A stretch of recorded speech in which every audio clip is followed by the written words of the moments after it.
মাত্রই আল্লাহ রাব্বুল আলামিনের শুকর গুজারি করছি এবং তার সংক্ষিপ্ত স্তুতি বাদ গাইছি যে আল্লাহ তাআলা আমাকে আমার সুদীর্ঘ ৪৫ বছরের বক্তৃতার জীবনে কত মাদ্রাসার গ্রাউন্ড, কত হাই মাদ্রাসার গ্রাউন্ড, কত ঈদগাহের মাঠ, কত মানুষের গলি, কত গ্রামে যাওয়ার সুযোগ দিয়েছেন তা আমি হিসেব করে দিতে পারবো না।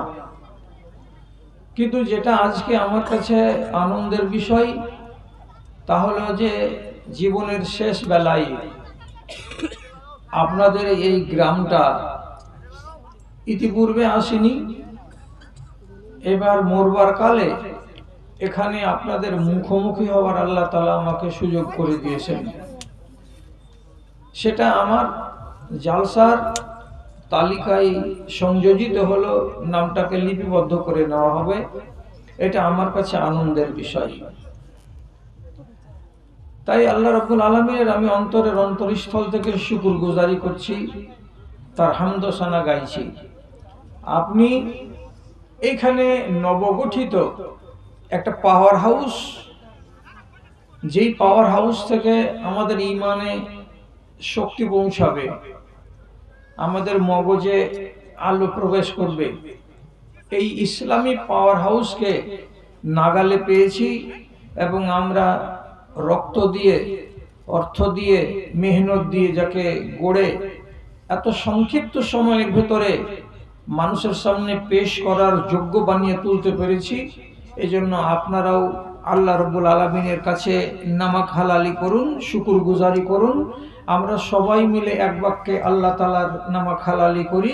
মুহাব্বতের সাথে যদি ঠোঁটটাকে নাড়তেন একবার, আমার সাথে সাথে বলতেন আলহামদুলিল্লাহ। তারপরে তার আখিরি রাসূল রাহমাতুল্লিল আলামিন, বিপ্লবী জননেতা জনাবে মুহাম্মাদুর রাসূলুল্লাহ সাল্লাল্লাহু আলাইহি ওয়াসাল্লামের উপর শত সহস্র দারুদ ও সালাম নাজিল হোক। আল্লাহুম্মা সাল্লি আলাইহি, আল্লাহুম্মা বারিক আলাইহি। বেরাদারান ইসলাম, আপনাদের সামনে সূরা জারিয়াতের ২১ নম্বর আয়াতটি, একটা ছোট্ট আয়াত পড়ে শোনালাম। এই আয়াতটাকে সামনে রেখে আমি বেশি লম্বা চওড়া ভাষণ রাখবো না, কেন যে শীতের রাত, ঠান্ডার রাত, আপনাদেরকে বাড়ি ফিরে যেতে হবে, কষ্ট হচ্ছে। এবং সর্বোপরি আমার পরে যে একজন বক্তা আছেন ২৪ পরগনা থেকে, তিনি আল্লামা দিলাওয়ার হোসেন সাইদি সাহেবের কণ্ঠে কথা বলেন এবং কোরআনের আয়াত পড়েন, শুনতে খুব ভালো লাগে। তো সেই নওজোয়ান আল্লাহর বান্দা আমার পরেই চলে আসবেন। এমনকি জালসা কর্তৃপক্ষ এরা যদি হুঁশিয়ার হয় তো আমার ঘন্টা পুরার আগে আগে উনাকে কমসে কম স্টেজে আপনাদের সামনে এনে হাজির করে দিবেন। আমি এই ছোট আয়াতটা দিয়ে আপনাকে আজকে কি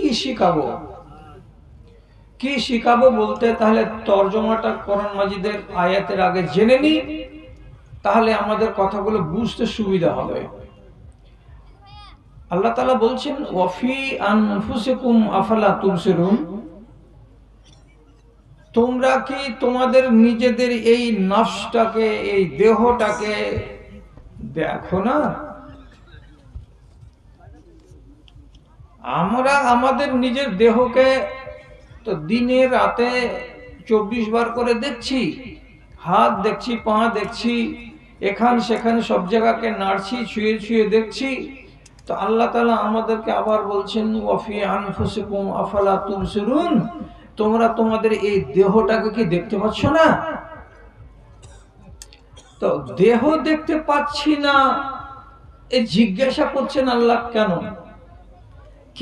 মানেটা হচ্ছে এই, যদি একটা মানুষ আক্কেলের নজর দিয়ে দুনিয়ার কোনো আর কিছুকে না দেখে, ও যদি শুধু নিজের এই দেহখানাকে দেখে, তাহলে মানুষটা আল্লাহকে চিনতে পিছু পা হবে না এবং আল্লাহর প্রতি অগাধ আস্থা ও ভরসা তৈরি হতে তার ভেতরে ত্রুটি থাকবে না।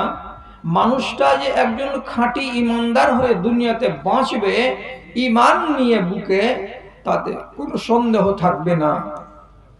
যদি একজন মানুষ তার নিজের দেহটাকে ভালো করে জ্ঞানের চক্ষু দিয়ে যদি দেখে এবং পড়ে, তাহলে আজ পর্যন্ত আমরা আমাদের নিজেদের দেহটাকে তাহলে জ্ঞানের চক্ষু দিয়ে দেখিনি। একবার আমার কাছ থেকে শুনে দেখেন যে আমি কি বলতে চাইছি। আপনার নিজের দেহের দিকে তাকান। নবী করিম সাল্লাল্লাহু আলাইহি সাল্লাম বলছেন, আল কাইয়িসু মান দানা নাফসাহু ওয়া আমিলা লিমা বাদাল মাউত। সবথেকে চালাক মানুষ আমার এই দুনিয়ায়, আল্লাহর এই দুনিয়ায় ওই মানুষটা, যে মানুষটা নিজের দেহটাকে, নিজের বডিটাকে, নিজের শরীরটাকে দেখে চিনতে পারলো, আর চেনার পরে সে অনুযায়ী আমল করলো। অর্থাৎ আগামী দিনের জন্য, আখেরাতের জন্য, কিয়ামতের জন্য সে আমল করলো। কেন? যে চিনে নিয়েছে সে তার দেহকে। আর দেহকে চিনে নেওয়ার পরে দেহর বাসনা এবং কামনা অনুযায়ী সে যে আমল আরম্ভ করলো, তাহলে এই লোকটা হলো সব থেকে চালাক। এই দুনিয়াতে সে কামিয়াব এবং ওই দুনিয়াতেও সে কামিয়াব। বন্ধুরা, আমাদের দেহে কি আছে একবার ছোট করে দেখি, আর একবার বড় করে দেখব। কোরআন মাজিদের সূরা রুমে আল্লাহ রাব্বুল আলামিন 24 নম্বর আয়াতে বলছেন, আল্লাহুল্লাযী খালাকাকুম মিন যুফিন। আল্লাহ তো তিনি, যিনি আমাকে, আপনাকে, সারা দুনিয়ার মানুষকে অতি হীন, অতি ক্ষীণ, অতি দুর্বল একটা জিনিস থেকে সৃষ্টি করেছেন। আমি মজবুত, কিন্তু আমার সৃষ্টির গোড়াতে আল্লাহ তাআলা হাত দিয়ে কি বলছেন? একেবারে নগণ্য, অতি দুর্বল, একদম ফেউ, সামান্যতম তুচ্ছ একটা জিনিস থেকে আমি তোমার এই দেহটাকে তৈরি করেছি। এটাকে আল্লাহ কি বলছেন? জফ। জফের মানে দুর্বল, একেবারে দুর্বল, তুচ্ছ জিনিস থেকে। এটা কেন আল্লাহ তাআলা একে তুচ্ছ বলতে গেলেন? আর কি করে আমি বুঝবো যে আমি তুচ্ছ জিনিস থেকে তৈরি হয়েছি? দেখেন, হাসলে হবে না, আর ঠাট্টা করলে হবে না, আর কাউকে ব্যঙ্গ বিদ্রুপ করে মজাক করলে শিখা যাবে না। আপনি যদি কথাটাকে একটু মন দিয়ে শুনেন, শিখেন, তাহলে ঠিকই শিখা যাবে। কি? আল্লাহ তাআলা নিজে কোরআন মাজিদে বলছেন যে তোমাদেরকে আমি তৈরি করেছি এমন পানি থেকে, যে পানিটাকে আল্লাহ তাআলা নিজে আরবি ভাষাতে নাম দিয়ে বলছেন মিম্মাইন দাফিক। যেই পানিটা আস্তে আস্তে করে বের হয় না, নলের পানির মতো ধীরে ধীরে বের হয় না, কিংবা পেশাব যেমন হয়ে বের হয় ওই রকম হয়ে বের হয় না, বরং অতি দ্রুত গতি সম্পন্ন হয়ে বের হয়।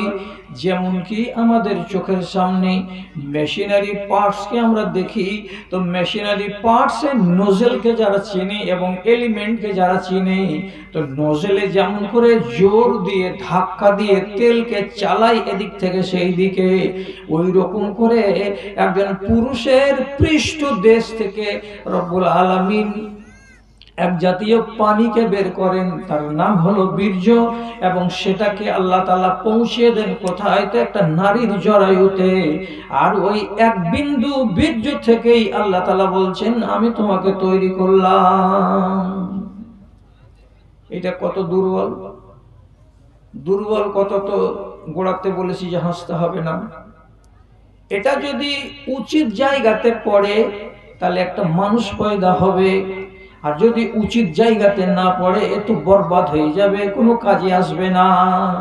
যেমন কত মানুষের কত মানুষের রাতের বেলায় স্বপ্নদোষ হয়, কে এমন আছে যে যার হয় না?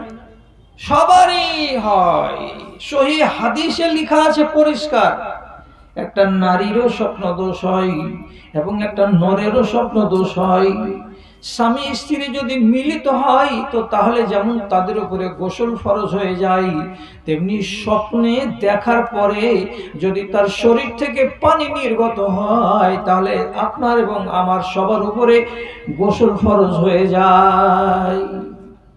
তাহলে একটা মানুষের স্বপ্নদোষের কারণে যে বীর্যপাত ঘটে, তো সেখানেও তো 5 ফোঁটা 7 ফোঁটা 10 ফোঁটা বীর্য বেরিয়ে কাপড়ে লেগে যায়।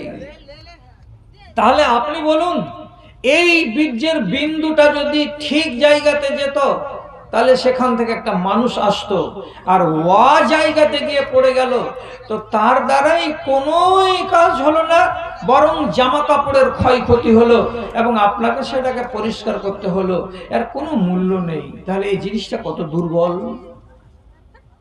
আবার এই দুর্বল জিনিসটা যখন যথাস্থানে পৌঁছে গেল তখন আল্লাহ রাব্বুল আলামিন ওখানে তাকে 41 দিন একই হালাতে রেখে দিলেন সাদা করে, আর 41 দিন আল্লাহ তাআলা তাকে রেখে দিলেন লাল করে রক্তের আকার নিয়ে। তারপরে আর 41 দিন আল্লাহ তাআলা ওই লাল রক্তের পিণ্ডটাকে মাংস পিণ্ড বানিয়ে দিলেন, যেটা 2 থেকে 250 কিংবা 300 গ্রাম সাইজ হবে, অর্থাৎ 120 দিন পর্যন্ত এই হালাতেই থেকে গেল। এটাও জোফের মানে কমজোর, কিছু নেই, মায়ের পেট থেকে সেটা পড়ে যেতে পারে, যদি পড়ে যায় কোনো কাজ দেবে না, কিছুই হবে না, এবং তার গোসলও নেই, তার জানাজাও নেই, তার কাফনও নেই, তার দাফনও নেই, যেহেতু 120 দিন আগে পর্যন্ত শুধু মাংস পিণ্ড, এটা মাংসের টুকরা। এইবার আল্লাহ রাব্বুল আলামিন তার ফেরেশতাকে বলছেন, যাও, যে নারীর পেটে 140 দিনের এই 300 গ্রামের ওজনের মাংস পিণ্ডটা আছে সেখানে এই রূহটাকে নিয়ে গিয়ে রেখে দাও। ওই মাংস পিণ্ডের ভেতরে রূহটা যেদিন ঢুকে যাবে সেদিন থেকে ওই মাংস পিণ্ডটা আস্তে আস্তে করে নড়াচড়া করতে লাগবে, আর যেমনি নড়াচড়া করতে লাগবে মা টের পাবে যে পেটে বাচ্চা আছে, বাবা টের পাবে পেটে বাচ্চা আছে, পেটে হাত দিতে গেলেই বুঝতে পারা যাবে যে হ্যাঁ পেটে বাচ্চা আছে। এ বেচারি দুর্বল, এখনো দুর্বল।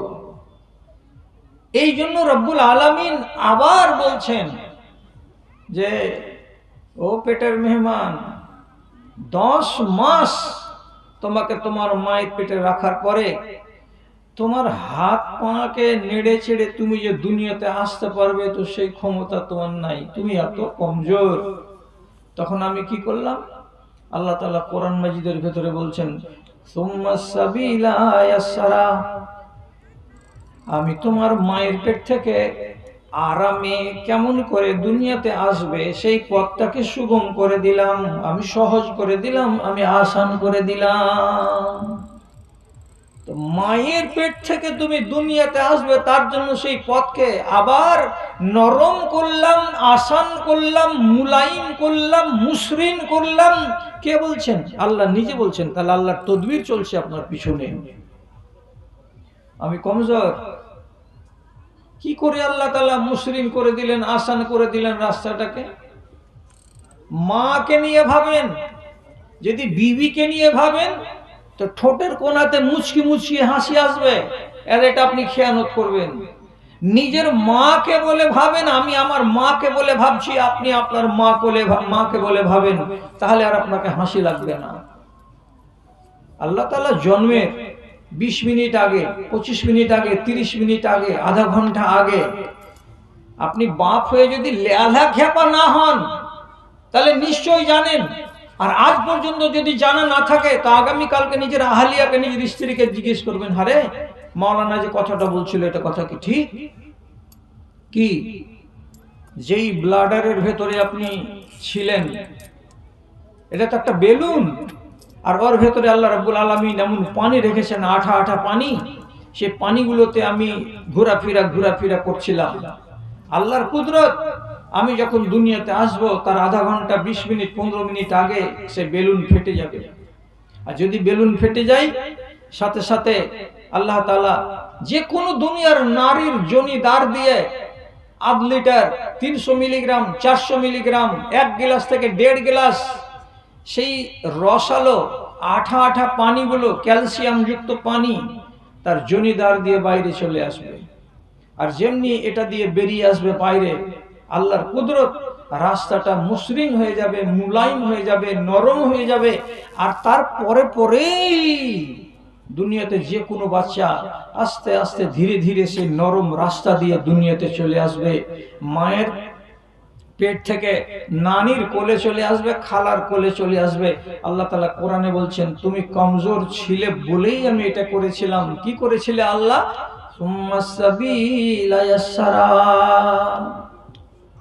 তাহলে আমি ছিলাম কমজোর, সেই কমজোরকে রব্বুল আলামিন এবার কি করলেন? আস্তে আস্তে বড় করলেন। কোরআনে নিয়ে বলছেন আল্লাহ তাআলা, সুম্মা জাআলা মিন বা'দে যুফিন কুওয়াতান। তুমি যে মাত্র 1 দিনের 1 ঘন্টার শিশু দুর্বল হয়ে এলে, 2 বছর সময় লাগলো, 4 বছর সময় লাগলো, 8 বছর সময় লাগলো, 10 বছর সময় লাগলো, তুমি আস্তে আস্তে আস্তে বলিষ্ঠ হয়ে গেলে, মজবুত হয়ে গেলে, তুমি জওয়ান হয়ে গেলে, তোমার হাতে তোমার পায়ে বল চলে এলো, তুমি এখন যাহা ইচ্ছা তাহাই করতে পারো, এমন ক্ষমতার মালিক হয়ে গেলে। তাহলে আমি এবার মজবুত। তো আল্লাহ তাআলা আমাকে দেখতে বললেন আমার দেহের দিকে। তো আমি দেখছি এবার এসেছিলাম কিভাবে? একটা দুর্বল ছেলে হয়ে। কত ওজন ছিল? 2.25 কেজি, 2.5 কেজি, 3 কেজি। এখন কত হলাম? বলছি এখন 55 কেজি হলাম। আপনি ডুবে থেকে যাবেন নিজের দেহের দিকে দেখে? হাতে বল আছে, পায়ে বল আছে, শরীরে বল আছে, তাকত আছে। তো যেখানে ইচ্ছা সেখানে চলে যাব, যাকে ইচ্ছা তাকে মেরে দিব, যাকে ইচ্ছা তাকে যাহা তাহা বলে দিব। আমি আমার দেহকে এইভাবে খরচ করব? আল্লাহ রাব্বুল আলামিন বলছেন, এই দেহটার পরে আবার তোমাকে তাকাতে হবে। কোথায় তাকাতে হবে? সুম্মা জাআলা মিন বা'দে যুফিন কুওয়াতান ওয়া শাইবা। এবার আমি তোমাকে কি করলাম? আবার এই মজবুত জীবন থেকে আস্তে আস্তে আস্তে কোথায় নিয়ে গেলাম? তোমাকে একেবারে শেষ বয়সে নিয়ে চলে গেলাম। তোমার চুল পাকিয়ে দিলাম, চুল পাকিয়ে দিলাম। তোমাকে এখন লোকেরা কি বলছে? বুড়া। যখন তোমার বয়স 30 ছিল তখন কি বলছিল? টনটনে জওয়ান। যখন তুমি ছোট ছিলে তখন তোমাকে কি বলছিল? শিশু। তাহলে আমি শিশু ছিলাম, তারপর আমি জওয়ান হলাম, তারপরে আবার আল্লাহ রাব্বুল আলামিন আমাকে কি করলেন? থুতথুরে বুড়া বানিয়ে দিলেন। থুতথুরে বুড়া। তাহলে রব্বুল আলামিন আমার এই দেহটাকে নিয়ে কতটি পর্ব খেলা আমাকে খেলালেন, আর কতটি পর্ব আমি গত করলাম। তো আমাকে যে বলা হচ্ছে যে তুমি তোমার দেহের দিকে তাকাও, তাহলে তুমি জ্ঞান পাবে। তো আমি যদি আমার দেহের দিকে তাকাতাম, আর আমি যদি এই জ্ঞানটা করতাম যখন আমার বয়স ছিল জওয়ান, তখন আমি যদি একবার মনে মনে বলতাম, এই হাত যেখানে সেখানে উঠাবি না, এই মুখ যেখানে সেখানে ঝাড়বি না, এই দেহের বল যেখানে সেখানে বল দেখাবি না। কেন? অপেক্ষা করছে পিছন দিকে এমন একটা দিন, যে দিন তুমি হাঁটবার জন্য মোহতাজ হয়ে দাঁড়িয়ে থাকবে, হাঁটতে পারবে না। মসজিদে গিয়ে রুকু সাজদা করতে পারবে না। তোমাকে চেয়ারে বসে বসে নামাজ পড়তে হবে। তোমার ক্যালসিয়াম শেষ হয়ে যাবে। এই হাঁটুতে যে আজকে বল আছে সেই বলটা থাকবে না। এই জীবনটাকে আপনাকে দেখতে বলা হচ্ছে কখন? এখন যে অবস্থাতে আছেন এই অবস্থা থেকে আগের অবস্থা আপনাকে তাকাতে বলা হচ্ছে। আপনি আপনার দেহের দিকে তাকান। এই বাহু কি থেকে যাবে? এই কালো চুল কি থেকে যাবে? এই 32টা দাঁত কি থেকে যাবে? এই কান যে তেজ আছে সেই তেজ কান কি থেকে যাবে? এই যে চোখের জ্যোতি আমি দেখতে পাচ্ছি এখান থেকে কত দূর পর্যন্ত, এই জ্যোতি কি থেকে যাবে? না পিছন দিকে কোন সময় অপেক্ষা করছে? এই কথাটা আপনাকে আল্লাহ রাব্বুল আলামিন দেখাবার জন্য আপনার শরীরের ভেতরে সবটি জিনিসকে জোড়া জোড়া করে রেখেছেন, জোড়া জোড়া করে রেখেছেন। কি কি? হায়াতকে রেখেছেন এবং জোড়া করে রেখেছেন মৌতকে। তারপরে অসুস্থ শরীরকেও রেখেছেন, আর তার সাথে সাথে দুর্বলতার অসুখকেও রেখেছেন জোড়া করে। তারপরে আল্লাহ তাআলা আপনাকে যৌবন কাল দিয়েছেন, তো যৌবন কালের সঙ্গে জোড়া বানিয়ে রেখেছেন কাকে? তো বৃদ্ধকালকে। অতএব এখন হায়াত পেয়েছি বলে আমি একদম বেখেয়াল জীবন কাটাবো, কোনো মজনুন যেন এটা না করে। কেন? হায়াতের জোড়ার নাম কি? মৌত। দেখতে পাচ্ছি, চলতে পাচ্ছি, খেতে পাচ্ছি, ব্যবসা করছি, বাণিজ্য করছি, সবকিছু করতে পাচ্ছি, এটাই চিরদিন থেকে যাবে নাকি? জি না, এর জোড়াটার নাম কি? মৌত। ওর সঙ্গে আপনার মুলাকাত হবে। কাজে হায়াতকে পেয়ে কোনো মানুষ যেন তার সাথী মৌতকে বলে ভুলে না যায়। কেন? বলছে মরণ তোমার সাথে সাথে ঘুরে বেড়াই। মরণ আলাদা হয়ে দূর থেকে সফর করে আপনার কাছে আসে না, আপনার বাড়িতেই থাকে, আপনার রোডেই থাকে, আপনার গ্রামেই থাকে। আমাদের মতো মানুষগুলোর মাঝে মাঝেই মৌত ঘুরে বেড়ায়। মৌত জীবনে কোনোদিন দূরে থাকে না, সব সময় আমাদের সাথে, চায়ের দোকানে, হাটে, বাজারে, ঘাটে, মাঠে, স্টেশনে, যেখানে সেখানে, যেখানে আমরা থাকি সেখানেই মৌত আমাদের সাথে ঘুরে বেড়ায়। মৌত মেহমান নয়, চলে আসবে। কখন চলে আসবে? যখন টাইমটা হয়ে যাবে তেমনি চলে আসবে। আপনি এটা ভাবিয়েন না যে আমি জোয়ান তো আমি এখন মরবো, এটা কথা হলো? আল্লাহর কসম, আল্লাহর কসম খেয়ে বলছি, শামসি বাজারে দুটো ছেলে গত বছর মারা গেছে। একটা ছেলের নাম রমজান, ফল বিক্রি করতো, নামাজি ছেলে। আর একটা ছেলে গেঞ্জির দোকানদার ছিল, তার নাম জাফর। আল্লাহু আকবার। এইরকম বুলেট চেহারা, আর ওজন করতে গেলে মনে হয় 70 কেজি নিচে হবে না। আমাদের মতো মানুষগুলোকে যদি একটা শুধু এমনি করে ঠুল্লি দেয় তো 15 হাত দূরে ফেলে দিতে পারবে। আল্লাহ তাআলা তাকে এত ধ্বজাধারী আর এত মজবুত আর এত বলিষ্ঠ চেহারার ছেলেগুলোকে বানিয়েছিলেন। ইয়া আল্লাহ, ইয়া আল্লাহ। জীবনে ওরাও ভাবেনি, জীবনে গ্রামের লোকও ভাবেনি, জীবনে তাদের স্ত্রী বাল বাচ্চারাও ভাবেনি যে এইরকম হাট্টা কাট্টা নওজওয়ান তারা এখনো 40 বছর অতিক্রান্ত করতে পারেনি বয়সকে, আর এইরকম ভাবে মরে যাবে। হঠাৎ হঠাৎ মরে গেছে। যেই শুনছে চমকে উঠছে যে আল্লাহ, এটার নাম মৌত। তো মৌত কাকে বলে? মৌতকে যদি চিনেন তো ছোট করে চিনেন।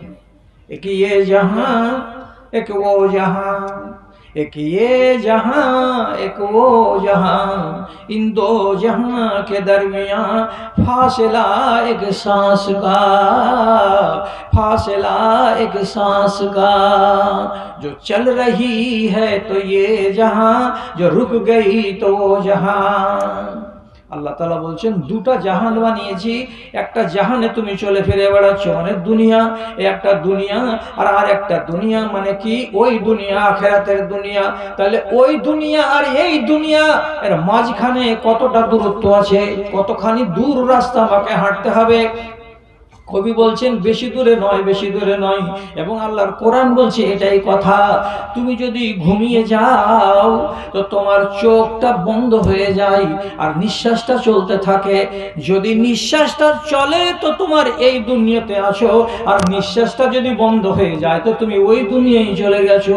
তোমার নিঃশ্বাসটাই হলো মাঝখানে বাঁধ। এই বাঁধের এই পারে আছো তো এই জাহান, আর বাঁধের ওই পারে যদি যাও তাহলে ওই জাহান। কে আছে মাঝখানে? একটা শ্বাস এই যে চলছে, এমনি করে নাক দিয়ে টানছি আর ছাড়ছি, টানছি আর ছাড়ছি। আর কোরআনে আল্লাহ তাআলা কি বলছেন? আমি তোমাদেরকে নিদ্রা দিই রাতের বেলায়, বালিশে মাথা দিয়ে ঘুমিয়ে যাও, ও ঘোর ঘুমের কোলে ঢলিয়ে পড়ে যাও। আর তারপরে আমি আল্লাহ এবার আমার যার উপরে দয়া হয় তার উপরে তার জ্ঞানকে আমি ফিরিয়ে দিই, চেতন হয়ে হেঁটে বেড়াই। আর যার উপরে আমার দয়া হয় না, ঘুমের হালাতেই তার রূহটাকে আমি কাছে টেনে নিই, জীবনের মতো আর সে ঘুরিয়ে পায় না, ওই হালাতেই সে মরে যায়। কত মানুষ মরে গেছে সকালবেলায় উঠেনি, আপনি জানেন না? কত মানুষ খাওয়া দাওয়া করে, ভালো মানুষ শুয়েছে, রাত্রি 12টার সময় নাই, দুনিয়া থেকে ছেড়ে চলে গেছে। কত মানুষ 4টা-5টা রোজা করেছে, আর 4-5টা রোজা করার পরে ভোর রাতের সাহারি খাবে, আর রাতের তারাবির নামাজ পড়ে পড়ে শুয়েছে। তারাবির জন্য স্ত্রী উঠাচ্ছে, আদরের বাপ উঠা, আদরের বাপ উঠছে না। কোথায় চলে গেছে? বলছে ওই পার চলে গেছে। তাহলে আল্লাহ যদি দয়া করেন তো চোখটা আবার খুলবে, আর যদি আল্লাহ তাআলা কোরআনে বলছেন আমি যদি দয়া না করি তো তোমার চোখ যে বন্ধ করেছি, তো তোমাকে যে ঘুম দিয়েছি এই ঘুমটাই তোমার মরণ, তুমি আর জাগবে না। তাহলে আমার সাথে সাথে জোড়া বেঁধে বাস করছে কে? জীবন এবং মরণ। জীবন এবং মরণ। শিশু হয়ে এসে জোয়ান হয়েছ, শিশু হয়ে এসে জোয়ান হয়েছ, এখন বন্ধ তোমার উজান পথ। ভাটির পানে চলে জ্ঞান পাইলে না, তুমি নাদান বড়ই আলবত, তুমি নাদান বড়ই আলবত। আখেরাত বেচে দুনিয়া যে কিনে, আখেরাত বেচে দুনিয়া যে কিনে, কঠিন হবে তার দশা। হায়রে মানুষের মিটিল না আশা, মানুষের মিটিল না আশা। দিনের দিন আপনি ভাটির পানে চলে যাচ্ছেন। তাহলে হায়াতকে এবং মওতকে আল্লাহ রাব্বুল আলামিন আপনার জোড়া করে আমার শরীরের কাছে, আমার বাড়ির কাছে, আমার আশেপাশে রেখে দিয়েছেন। কোনো সময় যেন আমি মরণকে বলে ভুলে না থাকি। কখন চলে যাব, কোন মুহূর্তে চলে যাব, কোনো ঠিক নেই। আর মওত চলে আসতে গেলে তো আমার হিসাব নিকাশ সব শেষ। কাজে যারা চালাক মানুষ তারা কোনো কাজকে বাকি ফেলে রাখবে না যে 60 বছর হবে তখন করব। অনেক মানুষ বলে না, এই এখন দাড়ি রাখার কি বয়স এসেছে মৌলভী সাহেব। কত মানুষ বলে, আরে এখনই নমাজ করছো, এখন নমাজ পড়ার কি আছে যে মৌলভী সাহেব, এখন তো আমরা ছেলে মানুষ। আবার কতগুলো মানুষ দিনদারিতে মন দেয় না, দিব দিব দিব, ছেলেটাকে দোকানে বসিয়ে দিয়া আমার সংসারকে আমি ছেড়ে দেব, আর 10 বছর পরে এই ধান্দা ধুন্দিতে আমি থাকবো না, খালি আল্লাহর সাথে আমার কারবার চলবে। কতদিন পরে? আর 15 বছর পরে সব ছেড়ে দিব, কাবা যাব, হজ করতে যাব, মক্কা মদিনা ঘুরে ফিরে আসবো, তোবা তাহির সব করে নিব। আজ করে না বলে মানুষ কি করে? সময় দেয় কাকে? তো নিজের মনকে, নিজের দিমাগকে, নিজের বুদ্ধি আক্কেলকে। 60 বছর হবে তখন আল্লাহকে ধরবো। কিন্তু এই কথাটা তো জেহালতি কথা। আপনার কি গ্যারেন্টি আছে মরণের? যদি মরণের গ্যারেন্টি না থাকে তাহলে হায়াত যতক্ষণ আছে ততক্ষণ পর্যন্ত এই মওত সম্পর্কে আপনাকে সচেতন হয়ে কাজ করতে হবে, না হলে তো আপনি চালাক মানুষ নন। তারপর আল্লাহ রাব্বুল আলামিন আরো জোড়া বানিয়েছেন কাকে কাকে? আপনার এই স্বাস্থ্যকে আর তার সাথে সাথে অসুখকে, এরা দুজন জোড়া। আজ ভালো আছেন, যদি 3টা-4টা আপনাকে সিংহাড়া দেওয়া যায়, তো 3টা সিংহাড়ার 3টা করে কোনাগুলোকে যদি যোগ করি তো 9টা কোনা হলো। পেটে ভরে দেন তো 9টা কোনাতে আপনাকে হুঁড়িয়ে কিছু করতে পারবে না পেটে। কত বাহাদুর! আপনার পেটের ভিতরটা কত মজবুত। 3টা সিংহাড়া খেয়ে ফেলে দিবেন একই টাইমে। অথচ যারা পেট কাটা লোক আছে, যারা 60 বছরের লোক আছে, তাকে আপনি একটা তেলে ভাজা সিংড়া গোটায় খাইয়ে দেন তো, আপনার বাপকে খাইয়ে দেন তো, যার বয়স হয়েছে 60 বছর। সকালবেলা যদি ওর গোদলার ক্যাথাকে আপনাকে কানটাতে না নিয়ে যেতে হয়, তাহলে আপনার পেটে কি আছে আর ওর পেটে কি আছে? আপনাকে আল্লাহ তাআলা দিয়েছেন সুস্বাস্থ্য। সুস্বাস্থ্য পেয়েছেন বলে আপনি যে ডুবে থাকবেন সব সময় অহমিকাই, এটাও কিন্তু মূর্খামি। কেন? এর জোড়ার নাম কি? তো অসুখ। কবে অসুখটা আসবে তুমি জানো? যে না, আমি জানি না। তাহলে এই স্বাস্থ্যটাকে বাঁচিয়ে রাখতে হবে। তার জন্য আল্লাহ তাআলা কোরআনে জায়গা জায়গা এবং নবীজি হাদিসের ভেতরে আপনাকে তাগিদ দিচ্ছেন, এই স্বাস্থ্যকে নিয়ামত দিয়েছি আমি, এই নিয়ামত যেন তোমার হাতে নষ্ট না হয় আর তুমি নিজের বরবাদি নিজে ডেকে আনতে পারো না। কেমন? নিজের হাতে বরবাদি আমি ডাকবো কি করে? এমন জিনিস তুমি খাবে না যে জিনিসটা তোমার স্বাস্থ্যকে বরবাদ করে দেয়। যেমন গরু জবে করলেন, গরুর চর্বি হালাল, মাংস হালাল, হাড় চুষে চুষে মজ্জা বের করে খাওয়া হালাল, ট্যাংকে চুরে চুরে তাকেও চুষে চুষে খাওয়া হালাল, শিংটাকে বাদ দিয়ে মুজ খাওয়া হালাল, খুরের ওপর খান বাদ দিয়ে ভিতর খানকে খাওয়া হালাল, তার জিগরিকে খাওয়া হালাল। যদি বড় বড় ষাঁড়ের বড় বড় অন্ডকোষ থাকে, ওকেও মাঝখানকে চিড়ে দিয়ে লবণ ভরে ভেজে ওকেও খাওয়া হালাল, সবই হালাল। কিন্তু যখন জবেহ করলেন, তো যে সরসর করে রক্তগুলো বেরিয়ে আসে, এই যে প্রবাহিত রক্ত, আপনি যদি গামলাতে ধরে নেন তো এই বড় গামলাগুলো তো 1 থেকে 1.5 গামলা 2 গামলা হয়ে যাবে, এতটা রক্ত একটা গরুর বেরোয়। আপনি যদি বাড়ি গিয়ে খেয়ে নেন তো কি হবে? আল্লাহ রাব্বুল আলামিন নাই বলছেন, আল্লাহ তাআলা নিজে বলছেন, এই রক্ত তোমার জন্য হারাম করে দিয়েছি। আল্লাহ, তুমি একটা হালাল জানোয়ারের শরীর থেকে রক্তটা বের হলো, এটা পাক হওয়া দরকার ছিল, কিন্তু হারাম তুমি কেন করলে? আল্লাহ রাব্বুল আলামিন বলছেন, তোমার দেহটাকে তোমার জন্য বলিষ্ঠ করে মজবুত করে রাখবো, যাতে তোমার স্বাস্থ্যটা ঠিক থাকে। স্বাস্থ্য ঠিক থাকলে লাভ কি হবে? তুমি তোমার সংসারটাকে ঠিক করে চালাতে পারবে, আমার সংসারটাও ঠিক হয়ে চলবে। আল্লাহ, তোমার সংসারটা কোথায় আছে? তো রব্বুল আলামিন বলছেন, তোমার সংসার হলো বাড়িতে।